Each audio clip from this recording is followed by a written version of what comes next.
Momentum पर भी जो क्वेश्चन थे वो ज्यादा लगाए, यानी कि उसी में कभी पूछ देना कि इम्पल्स क्या है।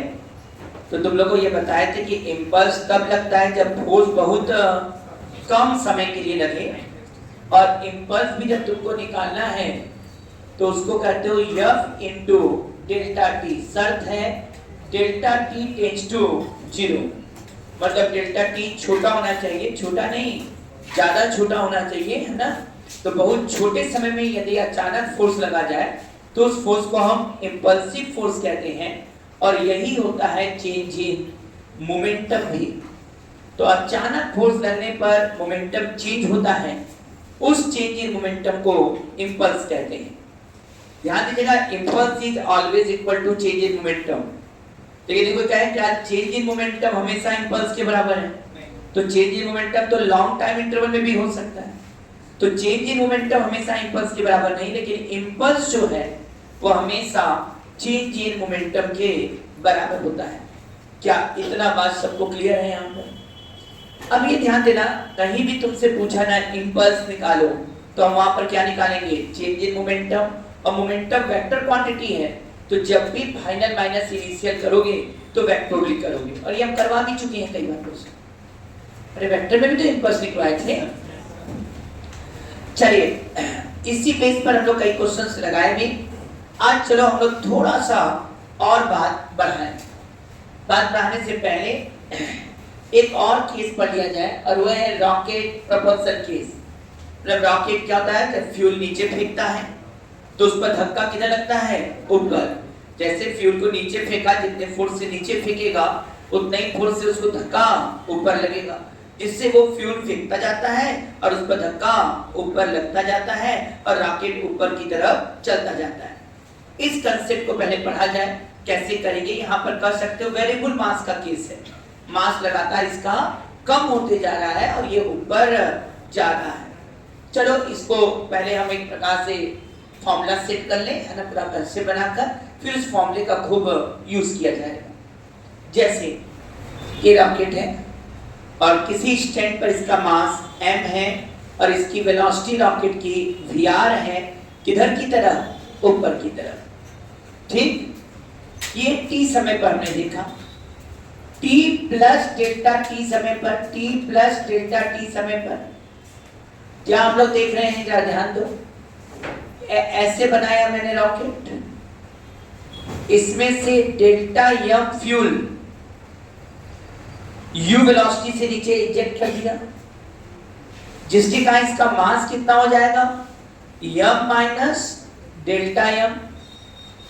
मास कम हो गया और वेलोसिटी बढ़ गया, वेलोसिटी हो गया vr प्लस डेल्टा vr, और ये दोनों वेक्टर में लिखो, और ये ऐसे डायरेक्शन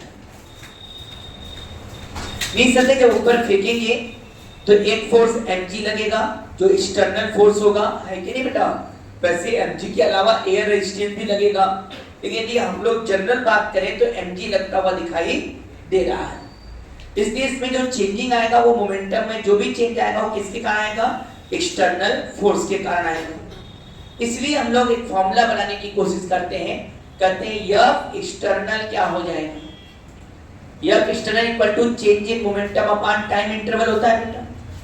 चेंज इन मोमेंटम क्या हो जाएगा? जल्दी से ये बताओ, इनिशियल मोमेंटम क्या था? क्या मानते हो initial momentum m into vr होगा? वेक्टर फॉर्म में लिखो। फाइनल मोमेंटम सिस्टम का, पूरे सिस्टम का, सिस्टम कहते हैं ना, मतलब रॉकेट प्लस फ्यूल मिलाकर फाइनल मोमेंटम कहोगे तो भाई रॉकेट का मास हो गया m माइनस डेल्टा m, और वेलोसिटी हो गया vr plus delta vr। Fuel नीचे फेंक रहे हो, निसंदेह डायरेक्शन अपोजिट है, लेकिन चूंकि ऐड करना है वेक्टोरली तो हम लिखेंगे delta m into vector u। वो अलग बात है, यहाँ वेक्टोरली ऐड दिख रहा है। यदि मैग्नीट्यूड में देखेंगे तो चूंकि दोनों के बीच का एंगल 180 डिग्री है, तो यहाँ साइन क्या लग जाएगा? माइनस का लग जाएगा, minus delta m into u। क्यों? क्योंकि direction opposite. V R plus delta we R आगे और यू क्या है पीछे। तो कर सकते हैं यहाँ यदि वैल्यू लिखना हो तो यहाँ minus delta M into U भी लिख सकते हैं, मतलब माइनस साइन भी लगा सकते हैं। अब यह एक्सटर्नल लिखने के लिए क्या करेंगे बेटा, फाइनल माइनस इनिशियल वाली बात आएगी। अब बताइए फाइनल माइनस इनिशियल, इसमें से इसको घटाओगे, इसमें से इसको घटाओगे तो यम इंटू वी आर था, उसमें से M into we are cancel हो जाएगा। अब ये देखो यम इंटू डेल्टा वी आर होगा,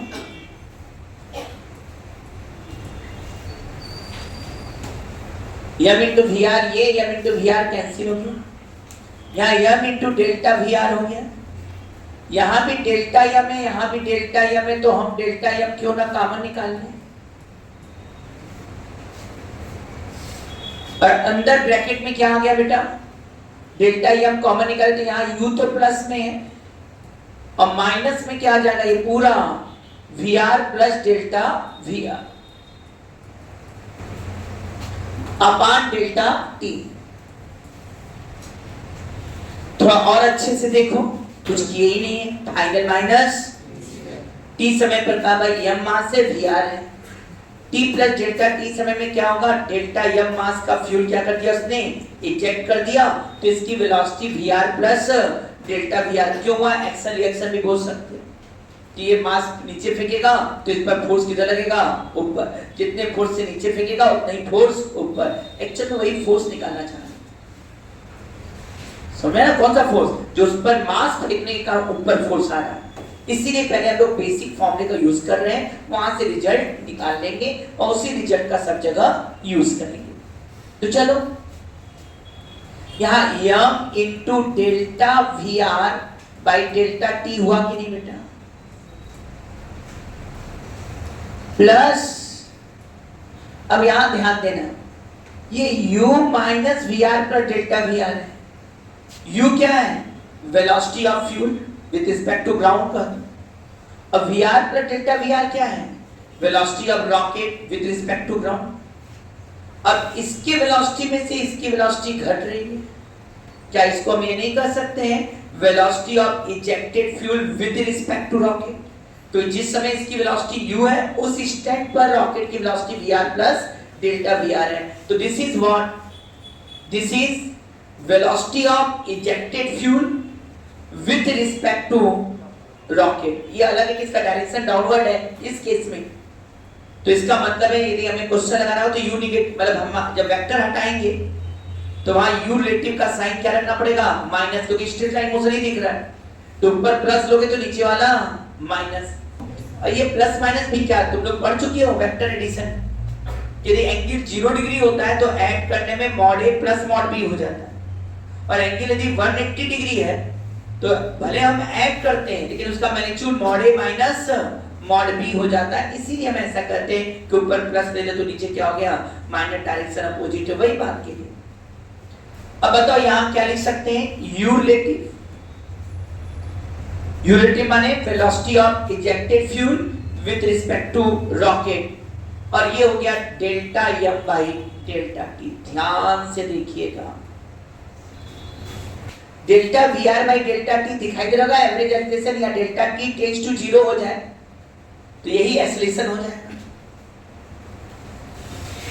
हो जाएगा ना, डेल्टा टी टेंड्स टू 0 हो जाए तो यम इंटू ए हो जाएगा, और ये u relative delta M by delta T.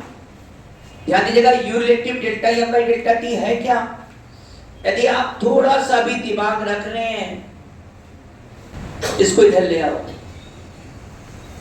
इधर ले आओगे तो यह external minus you relative delta M by delta t, ये m delta we are by delta t जो एक्सेलरेशन को रिप्रेजेंट कर रहा है। ध्यान से एक्सटर्नल फोर्स हम हटा भी दें तो क्या जो एक्सेलरेशन है वो जिसका एक्सेलरेशन है रॉकेट का, क्या वो minus you relative delta M by delta T पर डिपेंड कर रहा है कि नहीं, माइनस साइन बता रहा है कि उस पर जो एक्सेलरेशन मिलेगा, एक्सेलरेशन का जो डायरेक्शन होगा वो एक्सेलरेशन का डायरेक्शन u रिलेटिव के डायरेक्शन के अपोजिट होगा। सही बात है, यूरेटिव किधर है, नीचे की तरफ। यूरेटिव निगेटिव रखेंगे तो A का वैल्यू क्या आ जाएगा, पॉजिटिव, क्योंकि माइनस माइनस प्लस हो जाएगा। और ये रिलेशन भी बात बात बोला था, एक्सटर्नल फोर्स हटा दिया जाए, कोई एक्सटर्नल फोर्स ना लगे, ग्रेविटी नहीं है मान ले, तो आप देखोगे तो इसको एक्सीलरेशन कौन दे रहा है, ये वाला फोर्स। और ये फोर्स किसके कारण आ रहा है, एक तो यू रिलेटिव के डायरेक्शन के अपोजिट है, और दूसरा delta F by delta t जो सुनाई दे रहा है। Delta F by delta T क्या है, rate of injection of fuel, मतलब किस रेट, रेट समझते हो ना, रेट लगने मतलब टाइम से डिवाइड, मतलब कितना केजी पर सेकेंड फ्यूल वो इमिट कर रहा है, इंजेक्ट कर रहा है।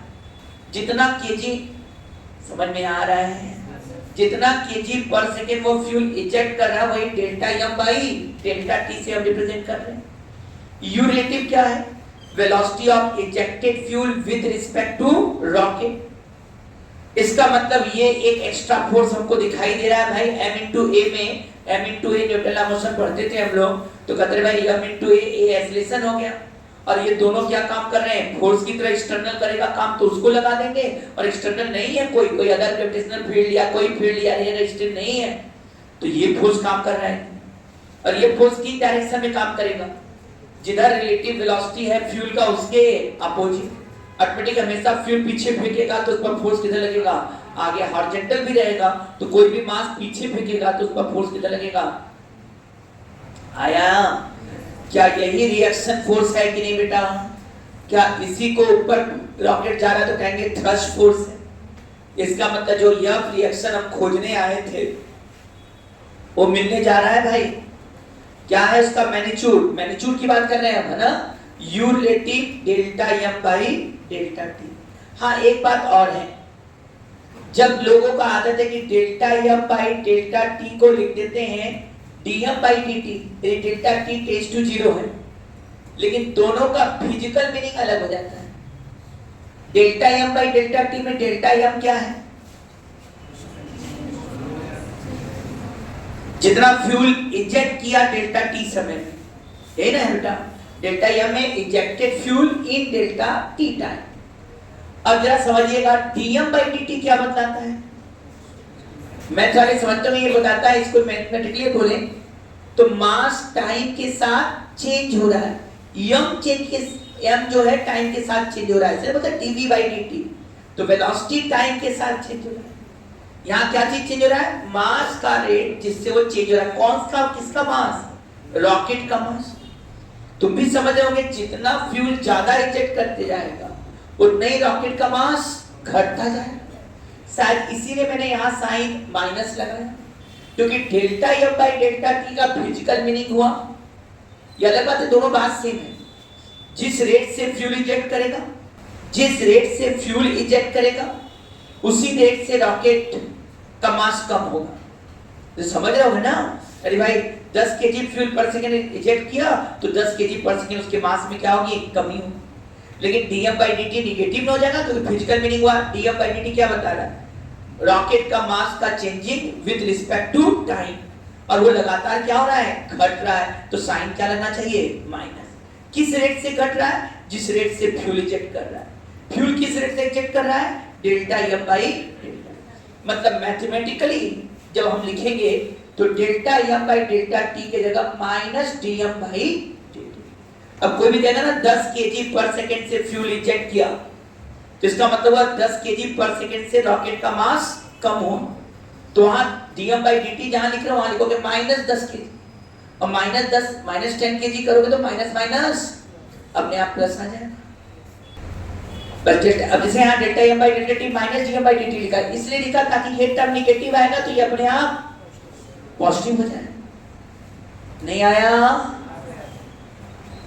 तो इतना ज्यादा बुद्धि नहीं लगाया, तो अच्छे से लिखते डेल्टा टी टेंड्स टू 0 होगा, तो यह एक्सटर्नल प्लस, सुन रहे होगे सब लोग, प्लस हो जाएगा बेटा, plus you relative dm by dt। Remember that mass निकलता रहेगा तो dm by dt पॉजिटिव नहीं है, dm by dt नेगेटिव है, इसीलिए minus delta M by delta T को हमने क्या लिख दिया है, dm by dt, और ये हो जाएगा m into a।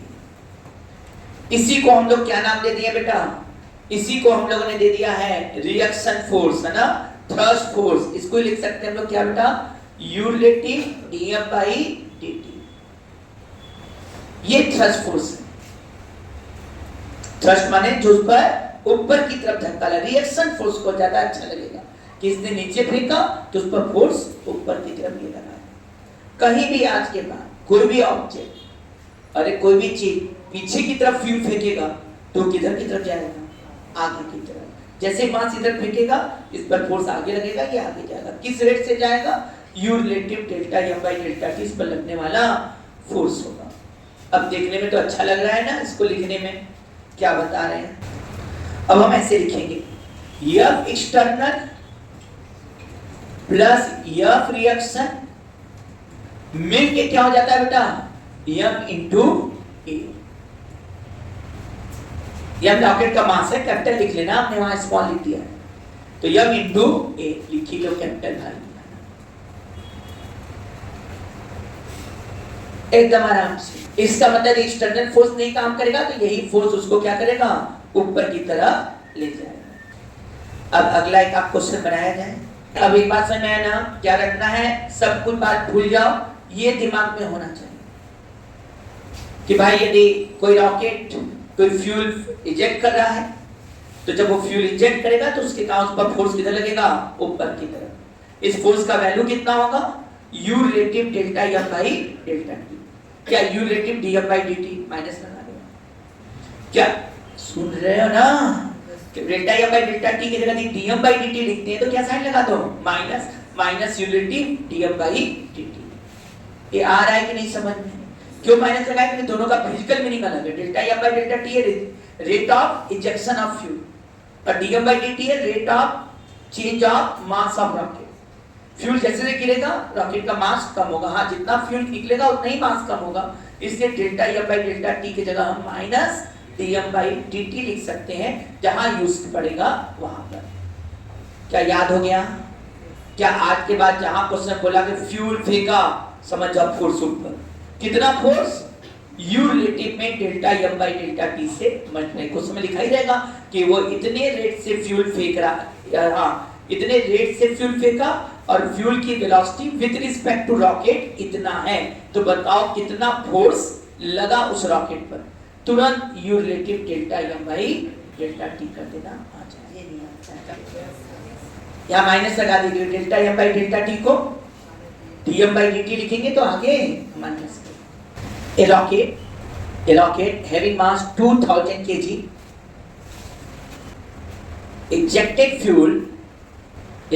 fuel at rate of 10 kg per second, 10 kg per second with velocity 50 meter per second relative to the rocket. Find the initial acceleration of rocket when no other field are present। No other field माने gravitational field भी वहां नहीं है या कोई external force नहीं है। ज्यादा अच्छा वर्ड तो ये होगा कि there are no external force या ग्रेविटेशनल फील्ड प्रेजेंट नहीं है। ठीक है, ये पहला क्वेश्चन है। दूसरा देखो, पूछे क्या है इसमें, समझ में ना, एक्सेलरेशन पूछे और इनिशियल एक्सेलरेशन पूछे। अच्छा ये पूछोगे नहीं कि इनिशियल एक्सेलरेशन क्यों पूछे, क्योंकि ये एक जो 2000 केजी मास वो इनिशियल है। 10 केजी पर सेकंड से यदि मास निकलते जा रहा है तो क्या लगातार उसका मास कम होते जाएगा कि नहीं? यदि कोई हमसे बोले नहीं उसका वेलोसिटी कांस्टेंट रहता है, यही रिलेटिव कांस्टेंट रहता है, पर 10 केजी पर सेकंड से लगातार निकाल रहा है, 5 सेकंड के बाद एक्सेलरेशन बताओ, तो फोर्स तो u relative delta m by delta t है। यदि u रिलेटिव और delta m by delta t constant है तो ये फोर्स तो सेम, लेकिन क्या मास सेम रह जाएगा? यदि करेगा 10 सेकंड के बाद बोल, या बोल देता है चलो 10 सेकंड के बाद बोलो, तो सर 10 सेकंड में 100 केजी मास क्या हो जाएगा, कम हो जाएगा। तो जब m into a लिखोगे तो वहां 2000 केजी नहीं लिखोगे, वहां 1900 केजी लिखोगे। अब ये कि इनिशियल एक्सेलरेशन बोल दिया है तो मतलब पूरा का पूरा मास हम 2000 केजी ले लेंगे। लेकिन इसी क्वेश्चन को थोड़ा सा घुमाना होता है हमको। यदि हम पेपर देंगे तो क्या करते हैं, करेंगे t बराबर 20 सेकंड पर एक्सेलरेशन बता। अब t बराबर 20 सेकंड पर एक्सेलरेशन बोला, कोई फील्ड नहीं है और बोल सकता है कि रेट कांस्टेंट रेट से वो फ्यूल फेंक रहा है और वेलोसिटी जो होता है ना फ्यूल का रॉकेट के रिस्पेक्ट में वो फिक्स होता है, कांस्टेंट होता है जनरली, या लिख दिया कि कांस्टेंट है तो समझ में आ गया यूलेटिव भी constant, delta M by delta T भी कांस्टेंट। सर हमको जब भी एक्सेलरेशन निकालना है तो मास निकालना है, लेकिन मास ध्यान देना मास वेरिएबल है, ए भगवान बुद्धि दिया है, मास वेरिएबल होने का मतलब इनिशियल बोलेगा तो पूरा 2000 रख दो, 20 सेकंड पर बोला मतलब घेर दिया, 20 सेकंड बोलने का मतलब हो गया कि 20 सेकंड में कितना चला जाएगा 200 मास, ठीक है, और 200 कमी हो गया तो ये कितना हो जाएगा मास 1800, तो m की जगह क्या रखना पड़ेगा 1800 इंटू a। कुछ आ रहा है, मतलब इसमें एक्सेलरेशन कांस्टेंट नहीं वेरिएबल, हर पॉइंट टू पॉइंट एक्सेलरेशन अलग अलग आएगा। चलिए समझ में आया ना, बात प्रिकॉशन लेना है, यहाँ इनिशियल क्यों कहा है क्योंकि अब पूरा मास रखें, कोई और दिया होता टाइम तब क्या करते, उस टाइम का इस मास से क्या करते हैं मल्टीप्लाई, इतना मास निकल गया अब बचा मास जो होगा m इनटू इनफिनिटी, मतलब यहाँ पर u relative delta m by delta t मैंने कांस्टेंट कर दिया, लेकिन मास यदि वेरिएबल है तो एक्सेलरेशन भी, और लगातार मास घटता ही जाएगा तो एक्सेलरेशन लगातार बढ़ता जाएगा। इसके कहां पर सब पढ़ा हुआ है। अब चलो दूसरा question, a rocket of mass 4000 kg, it can eject the fuel at rate of 10 kg per second. Find with what velocity fuel should be ejected, with what velocity fuel should be ejected relative to the rocket so that first rocket just lift vertically upward, rocket just lift vertically upward, second rocket lift with initial vertical acceleration 2g, with initial vertical acceleration 2g, शायद यहाँ पर हम g का value 10 metre पर second square लेना है। शायद यहाँ पर दो क्वेश्चन पूछा गया कि सर कितने वेलोसिटी रॉकेट के रिस्पेक्ट में रहे फ्यूल का जब उसको जस्ट लिफ्ट करा पाए, लिफ्ट माने उठा पाए वर्टिकली अपवर्ड, पहला क्वेश्चन, और दूसरा कितना वेलोसिटी से हम फ्यूल को फेंकें रिलेटिव टू द रॉकेट कि वह रॉकेट 2g एक्सेलरेशन से ऊपर जाए, इनिशियल एक्सेलरेशन 2g हो, क्योंकि हर स्टेट का एक्सेलरेशन अलग अलग है, तो इनिशियल मास का इस्तेमाल करना है तो हमें इनिशियल ही सब कुछ लेना पड़ेगा, तो इनिशियल एक्सेलरेशन 2g से इसको ऊपर ले जाना है, तो किस वेलोसिटी से फ्यूल इजेक्ट करें रॉकेट के रिस्पेक्ट में, और इसको जस्ट ऊपर उठाना है तो रॉकेट के रिस्पेक्ट में किस वेलोसिटी से फ्यूल इजेक्ट करें। A few minutes later. आइए अब हम बात करते हैं, पहला क्वेश्चन जो था उसमें क्या बोला था, क्वेश्चन में 2000 केजी मास है, 50 मीटर पर सेकंड से फ्यूल इजेक्ट वेलोसिटी से फेंक रहा, 10 केजी पर सेकंड से रेट है, कोई ग्रेविटेशनल फील्ड कोई फील्ड नहीं है वहां पर, तो जो फोर्स लगेगा वो कौन सा लगेगा, u relative delta m by delta t, direct लिखो बेटा, डायरेक्शन तो जान ही रहे, ऊपर लगेगा फोर्स तो ऊपर ही एक्सेलरेशन मिलेगा m इनटू a, क्योंकि इनिशियल एक्सेलरेशन बोल रहा है तो मास भी क्या रखेंगे इनिशियल रखेंगे, खेल खत्म, आंसर एक लाइन का। u रिलेटिव कितना हो गया 50, delta m by delta t 10, मास कितना हो गया बेटा 2000 और a निकालना है। क्या a का वैल्यू तुम लोगों को समझ में आ गया है, 500 बाई 2000, और ये कर सकते हो 0.25 मीटर पर सेकंड स्क्वायर।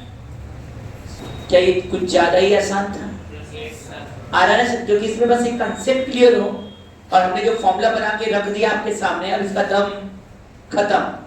कहीं भी तुम्हें लगा, हो सकता है फ्यूल की जगह कुछ और भी बोल दे कभी, है ना, मास फेंक रहा है पीछे की तरफ, जहां भी तुम्हें लगे कि कोई चीज कंटीन्यूअस पर केजी पर सेकंड के रेट से फेंक रहा है, अरे नीचे फेंकेगा तो फोर्स किधर लगेगा ऊपर, राइट फेंकेगा तो फोर्स किधर लगेगा लेफ्ट साइड।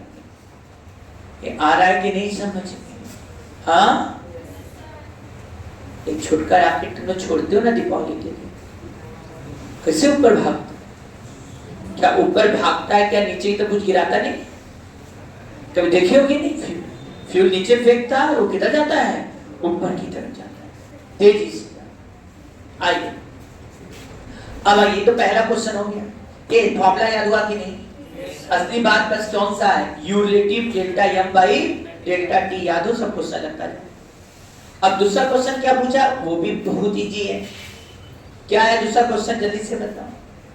कि 4000 केजी का है और ये 10 केजी पर सेकेंड के रेट से फ्यूल प्रोजेक्ट करता है। किस वेलोसिटी से उसको फेंके कि वो जस्ट लिफ्ट करे वर्टिकली अपवर्ड। जहां वर्टिकली अपवर्ड लिफ्ट करने की बात कर रहा है तो मतलब समझ, यहां इन्हीं का है कि कोई फील्ड अपसेट है, इसका मतलब यहां mg कंसीडर होगा और mg नीचे लग रहा होगा। अब ऐसे ही समझो ना, ये फ्यूल है और इस पर फोर्स किधर लगा, ऊपर की तरफ थ्रस्ट फोर्स। थ्रस्ट नाम दे देने, रिएक्शन दे दो, Fr लिख दो। और mg किधर लग रहा है, नीचे। तो जस्ट ऊपर उठाना चाहता है तो तुम लिख सकते हो Fr का वैल्यू करीब करीब में एग्जैक्ट mg हो जाए। हाँ या ना? और ये वैल्यू कितना है, यू रिलेटिव निकालना है। और delta M by delta T कितना हो गया बेटा, 10 केजी। ये कुछ ज्यादा हो गया है, 4000 इंटू जी कितना हो गया, 10। ये वेलोसिटी बहुत ही ज्यादा है, लेकिन अब आ गया है तो आ गया है। क्या ज्यादा है, कुछ नहीं है। 4000 मीटर पर सेकेंड, मतलब ये कहा जाए तो 4 किलोमीटर पर सेकेंड। चलो ठीक है, 4 किलोमीटर पर सेकेंड। अरे स्केप से तो कम ही है। हमको लग रहा अगला वेलोसिटी कहीं स्केप वेलोसिटी ना आ जाए। अब क्या कहा, डाटा थोड़ा और अच्छा कर दो। जैसे बनाना होगा अच्छा लगे तो 10 केजी की जगह 100 केजी कर दो। 100 केजी के रेट से पर सेकंड फ्यूल इजेक्ट करना है तो ये डाटा थोड़ा सा छोटा आता है। अरे समझ रहे हो ना बात, ये तो मैंने इजीएस्ट डाटा बनाने के चक्कर में दे दिया। अब बताइए, एफआर ऊपर है, एमजी नीचे है। अब कह रहा है ये इनिशियल एक्सेलेरेशन बोला, क्योंकि मैंने बोला एक्सेलेरेशन हर समय वैरी करेगा। क्यों वैरी करेगा, तो कि मास लगातार क्या करता है, वैरी करेगा, तो एक्सेलेरेशन तो वैरी करेगा। इनिशियल कर देगा तो मतलब समझ जाओ इनिशियल मास लेना चाह रहा, हर स्टेट पर इक्वेशन बनाएंगे। अब इस समय क्या है कि उठाने के लिए कह रहा है इनिशियल एक्सेलेरेशन 2g से उठे। सर आप समझे नहीं रहे, ऊपर की तरफ फोर्स कौन लग रहा है, U relative delta M by delta T. हाँ कहना पड़ता है। ये मैग्नीट्यूड ऊपर की तरफ है और mg किधर है, नीचे।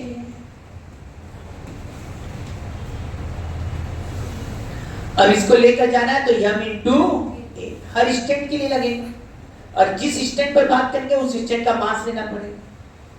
लेकिन इस क्वेश्चन में एक अच्छा बात है, इनिशियल बोला है तो सब कुछ इनिशियल कर दो। अब यू रिलेटिव निकालना है, delta M by delta T हो गया और इसको इधर करेंगे तो एम ब्रैकेट में g प्लस ए का वैल्यू 2g बोला है तो ये हो कितना जाएगा, m into 3g। You relative निकालना है, delta M by delta T 10 हो गया। एम का वैल्यू तुमने बहुत ज्यादा दिया है 4000 और ये 3g।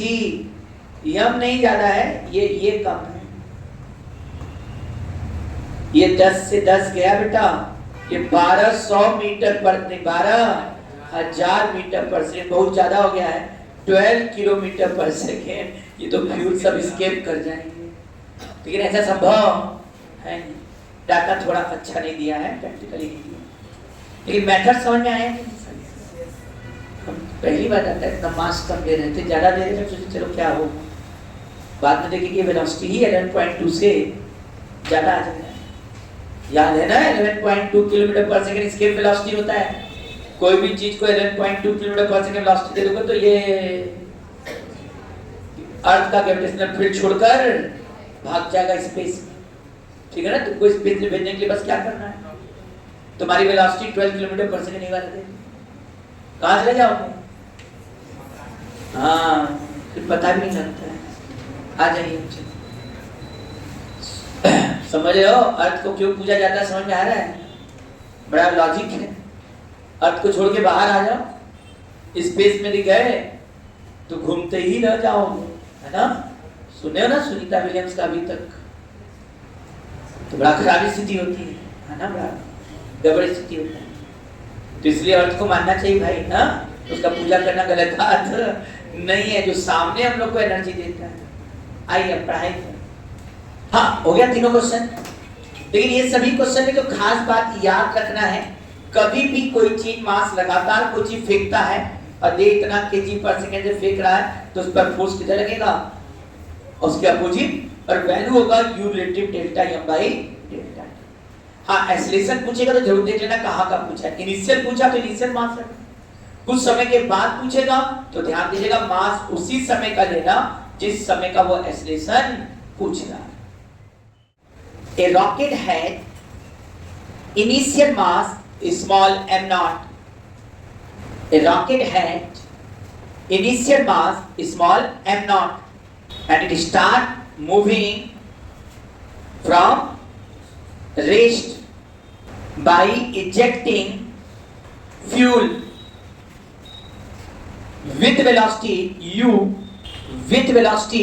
u relative to the rocket. Find the velocity of rocket when mass of rocket reduced to small m, neglecting gravitational force and another resistive force. दूसरा भी लिखो। A rocket had initial mass m naught.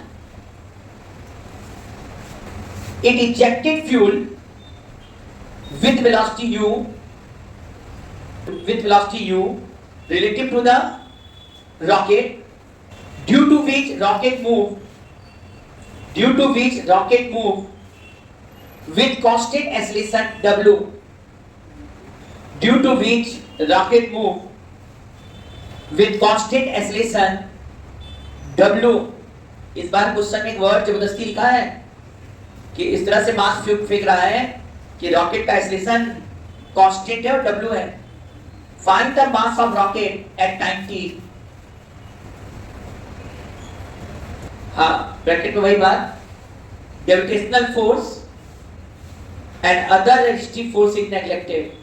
A few minutes later. चलो, पहला वाला question, इसमें कोई शक नहीं, जब नीचे फ्यूल फेंकेगा तो जो फोर्स लगेगा u into delta m by delta t होता था बेटा,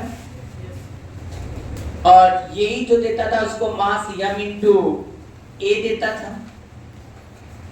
लेकिन ध्यान दीजिएगा जब डेल्टा t टेंड्स टू 0 होता तब ना a लिखा गया, तो उस समय हमें लिखना चाहिए u minus dm by dt, है कि नहीं बेटा?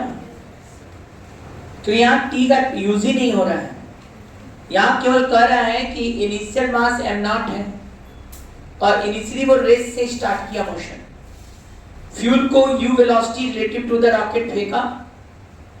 बताओ जब उसका मास m हो जाएगा तो वेलोसिटी क्या होगा?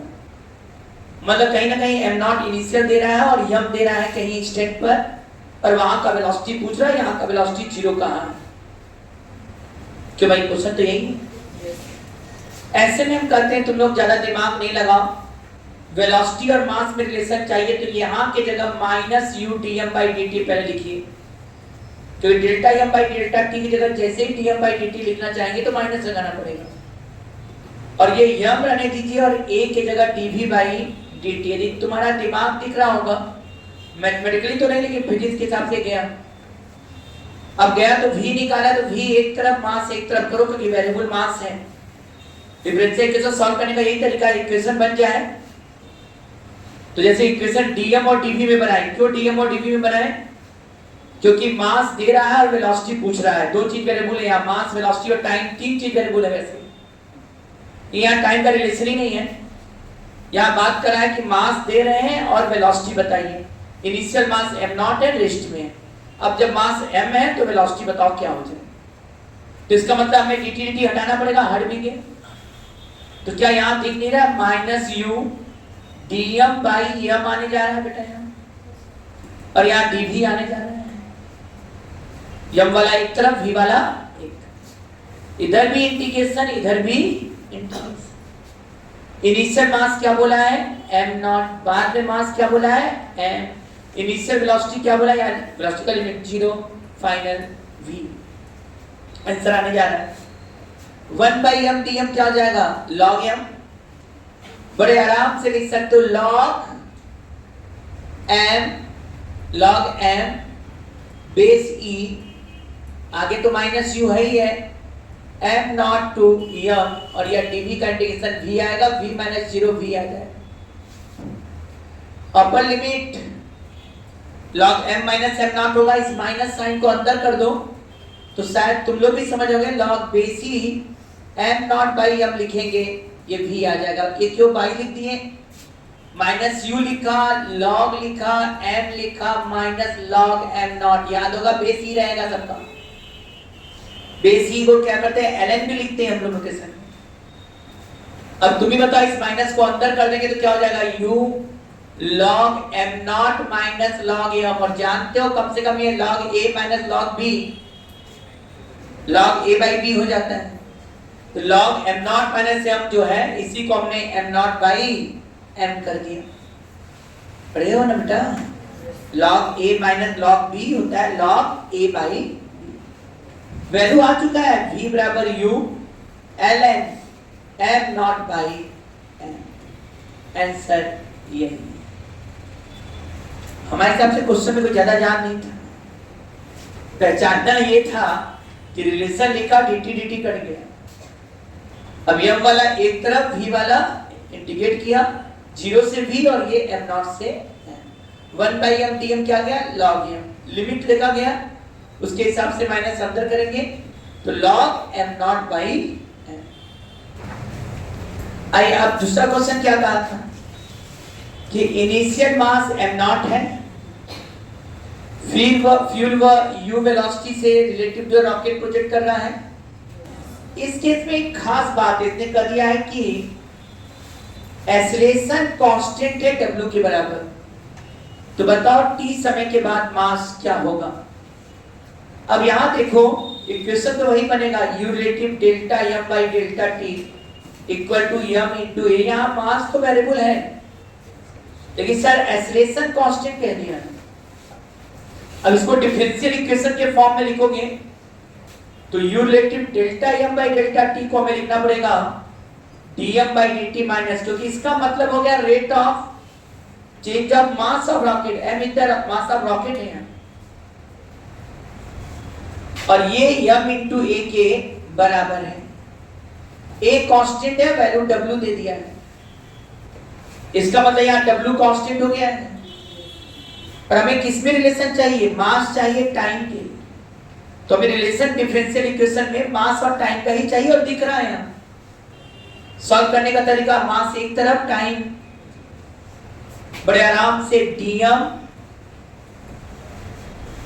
By m equal to w by u dt, और साइन आगे माइनस का, इधर भी इंटीग्रेशन इधर भी इंटीग्रेशन, t बराबर 0 पर मास m नॉट है, t पर मास m हमको निकालना है।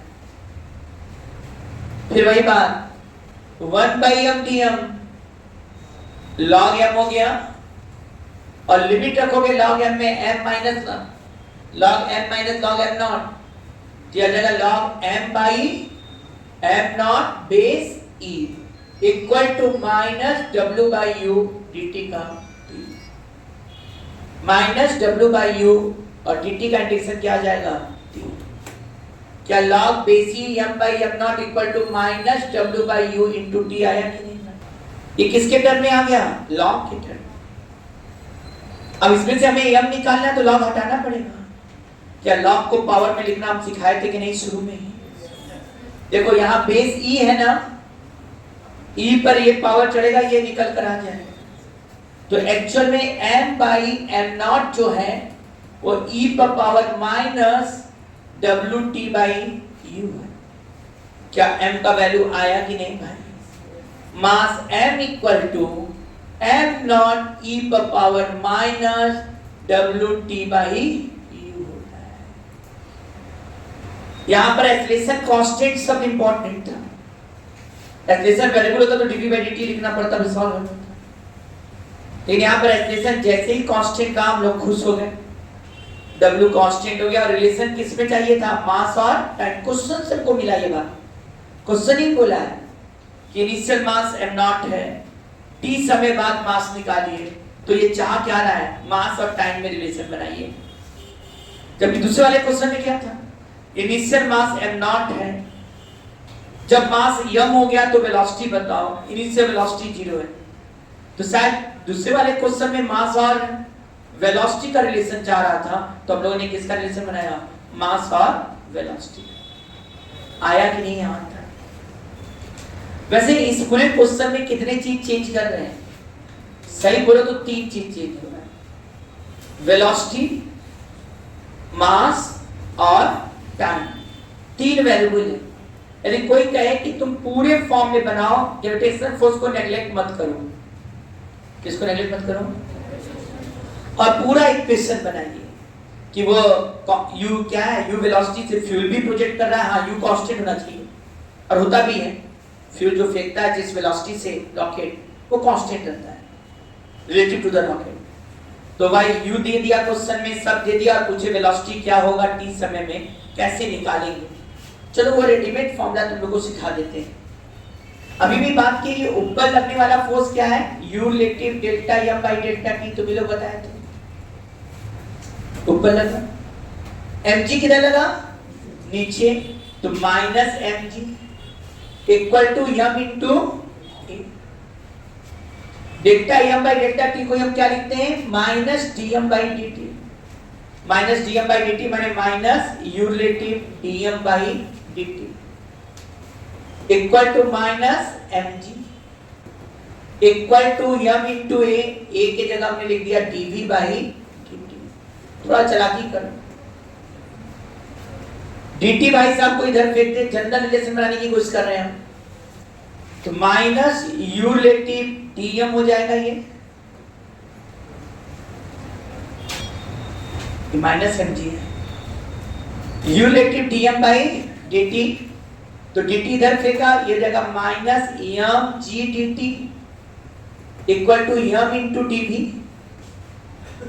सर m को भी इधर फेंक दो, तो ये क्या रिलेशन आ जाएगा, minus u relative dm by m, minus m cut जाएगा, माइनस g dt, यहाँ dv होगा, इंटीग्रेशन लगाओ, यहाँ initial velocity u, final velocity v मान लो, 0 से t मान लो, और ये इनिशियल मास m नॉट से m मान लो।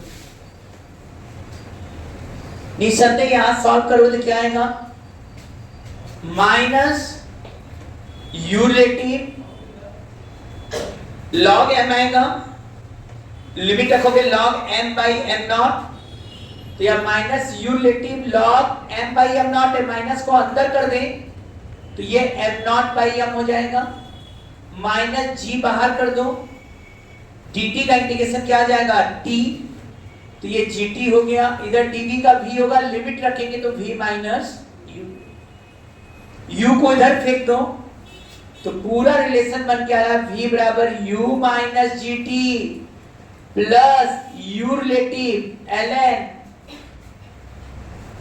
m not by m। अब देखो तुम्हें सब समझ में आ जाएगा। जनरली हम कोई चीज को u से फेंकते थे तो g नीचे लगता था, t समय बाद वेलोसिटी पूछता था, फॉर्मूला v बराबर u माइनस gt, लेकिन कब, जब वो फ्यूल फेंकता नहीं था तब। अब फ्यूल फेंकने लगा, u वेलोसिटी ऊपर, g नीचे काम कर रहा है, तो u माइनस gt तो रहेगा ही रहेगा, लेकिन साथ में एक एक्स्ट्रा टर्म और आएगा जो u relative ln m not by m है। यही पिछली बार निकलवाए थे। पिछली बार के क्वेश्चन में क्या था, पिछली बार क्वेश्चन में क्या था, ग्रेविटेशनल फील्ड था नहीं, तो ये खत्म हो गया, 0 हो गया।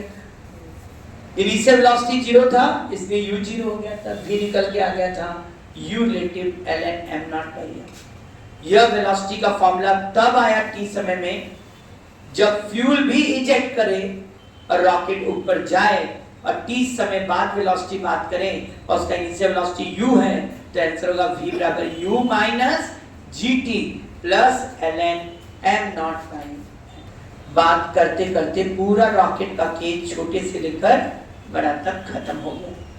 अब चलो एक दो क्वेश्चन और लगाया जाए। देखो ये कन्वेयर बेल्ट है। कौन सा बेल्ट है? कन्वेयर बेल्ट ऐसे होता है बेटा, ये मूव करता रहता है, अच्छा बना नहीं पाए। ये कन्वेयर बेल्ट है और इस पर हुपर द्वारा कंटिन्यूअस मास गिराया जा रहा है नॉर्मली, और कन्वेयर बेल्ट कांस्टेंट वेलोसिटी से मूव कर रहा है v वेलोसिटी से। लिखोगे क्या? लिखिएगा in given figure A conveyor belt moving with constant velocity v horizontally and sand continuously falling on it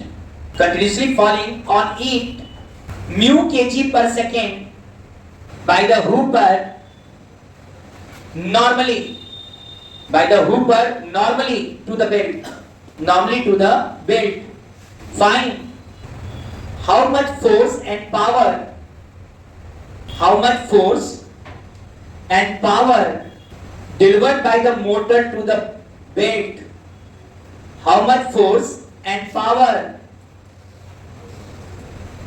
delivered by the motor, motor ने चला रहा होगा बेल्ट को, delivered by the motor to the belt. Motor द्वारा belt पर कितना force दिया जा रहा है और कितना पावर डिलीवर किया जा रहा है ताकि वो कांस्टेंट वेलोसिटी से चलता रहे। ये नहीं वेलोसिटी कांस्टेंट है। यदि कांस्टेंट वेलोसिटी चल रहा है और ये गिरता जा रहा है, गिर रहा है तो मास बढ़ रहा है, मास बढ़ रहा है तो वेलोसिटी घटना चाहिए। तो ये वेलोसिटी कांस्टेंट चल रहा है तो मतलब फोर्स दे रहा है, कितना फोर्स देना पड़ेगा और कितना पावर डिलीवर्ड होगा। ये पहला क्वेश्चन। दूसरा क्वेश्चन यहां आ जाओ, लिखोगे a chain of mass m and length L, a chain of mass m, length L, placed horizontally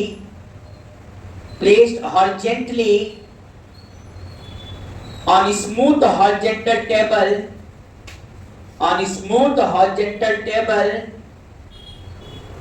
at height h, and it is just at the position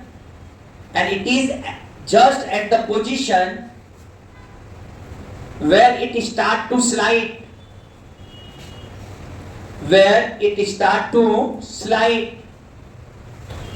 if L is greater than h, find the velocity of chain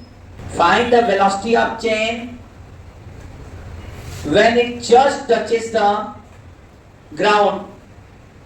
Find the velocity of chain when it just touches the ground. A few minutes later. आ जाइए यहाँ पर। यहाँ कुछ question ऐसे हैं जो पर लगाए रहेंगे तभी आप दिमाग वहाँ पर चला पाएंगे। हैं सब छोटे छोटे, बहुत बड़े नहीं। अब जरा ध्यान देना, इस पर मास गिर रहा है म्यू kg पर सेकेंड से, मतलब किस रेट से मास गिर रहा है? म्यू रेट से मास गिर रहा है, और ये कांस्टेंट वेलोसिटी v से इधर इसका मतलब इस बेल्ट पर केवल क्या हो रहा है? मास बढ़ता जा रहा है। झटका उठका तो इधर लग रहा है, वो बैलेंस होगा, तभी तो ये हॉरिजॉन्टली चल रहा है, कोई फोर्स लगा के बैलेंस किया गया। इधर की तरफ तो कोई mg का इफेक्ट है नहीं, हॉरिजॉन्टल है। तो बड़े अच्छे से हम लिख सकते हैं F बराबर force equal to rate of change of momentum होता है। तुम भी जान रहे हो, हम लोग भी जान रहे हैं। और P बराबर लिखते हो mv, और v यहां पर क्या हो गया? d by dt। नियम से तो यही लिखने वाले हैं, m into v। यहां पर करा है कि इसकी वेलोसिटी, जब यहां फ्यूल गिर रहा है तो इधर की तरफ वेलोसिटी कांस्टेंट है फ्यूल गिरने के बाद भी। v कांस्टेंट है तो डिफरेंशिएशन के बाहर आ जाएगा और अंदर क्या आ जाएगा? dm by dt। तो F जो लगा रहा है ये वो v into dm by dt है। dm by dt कितना दिया है? म्यू दिया है, तो यहां पर सीधा v into म्यू है। हाँ, मैग्नीट्यूड बोलोगे तो मैग्नीट्यूड में सीधे कहोगे म्यू into v। कितना फोर्स लगा? म्यू into v, कुछ किया ही नहीं। F equal to dp by dt हो गया। अब बड़े आराम से मोमेंटम m इंटू वी कर रहा है, वेलोसिटी कांस्टेंट है, वेलोसिटी वेरिएबल होता तो दो इक्वेशन बन जाता। क्या बन जाता? उस समय यह बराबर लिखना पड़ता है m dv by dt plus v dm by dt। Actual में ऐसे लिखना पड़ता है। वेलोसिटी कांस्टेंट होने के कारण ये जीरो हो गया, इसने यहां v dm by dt किया, और dm by dt कांस्टेंट है इसलिए v इंटू म्यू किया। याद करो न्यूटन लॉ में मैंने ये बात लिखा था, क्योंकि उन सभी क्वेश्चन में मास कांस्टेंट हुआ करता था तो dm by dt जीरो हो जाता था, तो यह बराबर हम लोग क्यों कर देते थे m इंटू a। लेकिन यहां मास कांस्टेंट नहीं, मास वेरिएबल है, वेलोसिटी कांस्टेंट कर दिया है। अब फोर्स पूछ रहा है कितना देना पड़ेगा, तो वेलोसिटी कांस्टेंट हुआ तो ये v इंटू म्यू, आंसर हुआ v इंटू। अब पावर का फॉर्मूला बताए थे f डॉट v। ये कहीं ना कहीं वेक्टर बता रहा है कि जिस डायरेक्शन में फोर्स है उसी डायरेक्शन में वेलोसिटी के डायरेक्शन में ही फोर्स लग रहा है। इसका मतलब है यहां पर यदि हम रखेंगे तो f और v के बीच का एंगल 0 डिग्री, क्योंकि दोनों का डायरेक्शन सेम है, तो f dot v fv cos 0 1 हो जाएगा, और f का वैल्यू म्यू इनटू v है तो आंसर आ जाएगा mu v square, power mu v square या v स्क्वायर इनटू म्यू आ जाएगा। खेल खत्म हो गया। इसको समझ में आ रहा है? जब गिरता है मास और ये ऐसे चल रहा है तो ऑटोमेटिक बेल्ट पर इस मोशन में कल मास बढ़ रहा है, तो यह बराबर dp by dt में मास भी वेरिएबल है, वेलोसिटी भी वेरिएबल होता है, पूरा फॉर्मूला ये बनता है। वेलोसिटी कांस्टेंट रखा है, फोर्स ऐसा दे रहा है कि वेलोसिटी कांस्टेंट मेंटेन रखें, तो ये वाला टर्म जीरो हो गया, ये वाला टर्म हां। पावर का तो f डॉट v किया, इसलिए म्यू v स्क्वायर आ गया। क्योंकि अभी न्यूटन लॉ मोशन पढ़ा है, इससे हम न्यूटन लॉ मोशन से ही इसको सॉल्व कराने जा रहे हैं।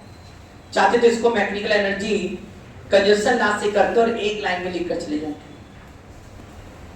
ये जैसे जैसे स्लाइड करेगा, क्या तुम्हें लगता नहीं कि हैंगिंग वेट बढ़ता जाएगा? अभी तक जितने क्वेश्चन थे उसमें हैंगिंग वेट फिक्स होता था, ब्लॉक रहा करता था, लेकिन यहां पर क्या है, जैसे जैसे सरकता जाएगा वैसे वैसे हैंगिंग वेट बढ़ता जाएगा। यदि मान लो किसी स्टैंड पर यक्स, सर इसीलिए लिखा है n is greater than h, तो लेंथ बड़ा है तो जिस समय टच करेगा ये छोड़ा नहीं रहेगा, कुछ चीज इसके ऊपर रहेगा, कुछ चीज टच करेगा। यही पूछा है कि जब टच करेगा तो वेलोसिटी क्या होगा। वेलोसिटी के लिए हम क्या निकालने जा रहे हैं? एक्सीलरेशन, और एक्सीलरेशन के लिए फोर्स का रोल होगा ही होगा। याद होगा जब ब्लॉक वाला क्वेश्चन था तो कहते थे ना, यहाँ एक ब्लॉक था, यहाँ ब्लॉक रहता था, तो एक्सीलरेशन इक्वल टू हम कहते थे hanging weight by total mass. याद है कि नहीं? याद है कि नहीं? वो सब कुछ या हैंगिंग वेट कितना है? इतना है। क्या ये हैंगिंग वेट निकाल पाओगे कि नहीं भाई? कैसे निकलेगा हैंगिंग वेट? यल लेंथ का मास कितना है बेटा? m, तो यूनिट लेंथ का मास m बाई l, तो यक्स लेंथ का मास m by l into x. क्या ये हैंगिंग वेट यदि तुमसे कहा जाए तो m by l x into g हुआ कि नहीं? और ये किसके बराबर है? टोटल मास m इंटू, मेरा काम खत्म, m कट गया बेटा। a बराबर कितना आ गया? g x by l। मजेदार बात है कि एक्सीलरेशन x का फंक्शन है।